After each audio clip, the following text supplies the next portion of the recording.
এবার রংপুরে গোয়েন্দাদের হাতে আটক হলেন নীলফামারী সদরের ভাইস চেয়ারম্যান পদে নির্বাচন করা আরিফ। তিনি ২০২৪ সালের ২৯ মে অনুষ্ঠিত হওয়া উপজেলা পরিষদ নির্বাচনে প্রার্থী ছিলেন, কিন্তু ভোটে জয়ী হতে পারেননি। নির্বাচন করাকালীন জনসংযোগে তিনি খুব নীতিবাক্য শোনাতেন। এরপর তাকে দীর্ঘদিন দেখা যায়নি। অবশেষে রংপুরে গোয়েন্দাদের হাতে তিনি আটক হলেন।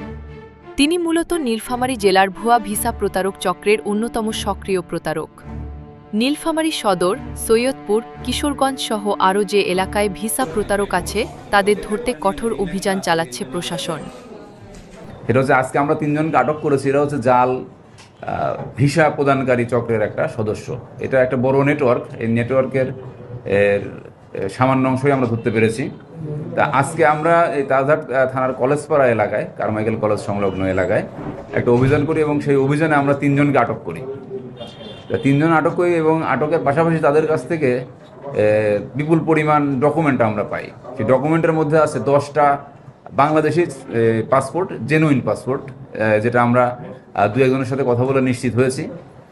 আর তার পাশাপাশি আছে অস্ট্রেলিয়ান পাসপোর্ট, এটা আসলে জেনুইন না, এটা ফেক। আর বাংলাদেশি পাসপোর্ট যেগুলো আছে সেই পাসপোর্টগুলোর প্রত্যেকটাতেই অস্ট্রেলিয়ান ভিসা পেস্টিং করে লাগানো আছে। আসলে এখানে এরা একটা ভিসা জালিয়াত চক্র। এরা কাজটা করে কি, এরা হচ্ছে অনলাইনে, বিশেষ করে ফেসবুকে অস্ট্রেলিয়ান একটা কোম্পানির নামে একটা পেজ খুলে এরা বিজ্ঞাপন দেয় যে অফার লেটার দেওয়া হবে বা কাজের সুযোগ দেওয়া হবে।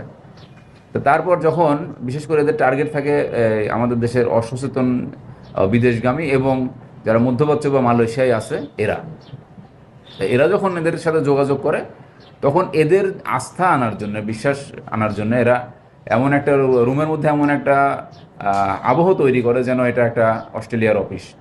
আমরা সেই যে প্যানাফ্লেক্স যে ব্যানার, এগুলো উদ্ধার করেছি। উদ্ধার করার পরে দেখতে পেলাম যে সেখানে অস্ট্রেলিয়ান একটা কোম্পানি আছে, কোস্টা গ্রুপ, সেই কোস্টা গ্রুপের লোগো ব্যবহার করে তারা পিছনে লাগায়। আর এই যে টেবিলের সামনে এখানে এই কোস্টা গ্রুপের ডিরেক্টর, অ্যাডমিন, এরকম নেম প্লেট বা যে টেবিল নেম প্লেট যেগুলো থাকে সেইগুলো লাগায়। তা এইভাবে এরা মানুষের আস্থা বিশ্বাস অর্জন করার পরে যখন মানুষজনদের সাথে যোগাযোগ করে তাদের পাসপোর্টটা নিয়ে এই পাসপোর্টে এই ভিসাটা পেস্টিং করে, তারপর হাতে যখন ডেলিভারি দেওয়ার সময় তাদের কাছ থেকে এই টাকাটা নেয়। তারপর এদেরকে ভিসার বিভিন্ন প্রসেসিংয়ের যে কাগজপত্র সেগুলোও দেওয়া হয়, এমনকি বিমানের টিকিট পর্যন্ত দেওয়া হয়। কিন্তু শুরু থেকে শেষ পর্যন্ত প্রত্যেকটা জিনিসই জালে। লোকজন অস্ট্রেলিয়া বা উন্নত বিশ্বে যাওয়ার যে চেষ্টা করছে, তাই এই যে দুর্বলতার সুযোগ নিয়ে এরা বিপুল পরিমাণ টাকা হাতিয়ে নেওয়ার একটা নেটওয়ার্ক গড়ে তুলেছে। এদের সাথে ঢাকার লোকজনও জড়িত আছে। এটা আমরা আসলে আজকেই ধরেছি এদেরকে। এ ব্যাপারে আমরা বিস্তারিত তদন্ত করব এবং তাদের যে তিনজনকে আমরা আটক করেছি, এই তিনজনের মধ্যে একজনের বাড়ি এই রংপুরে, আর দুইজনের বাড়ি হচ্ছে নীলফামারী জেলায়।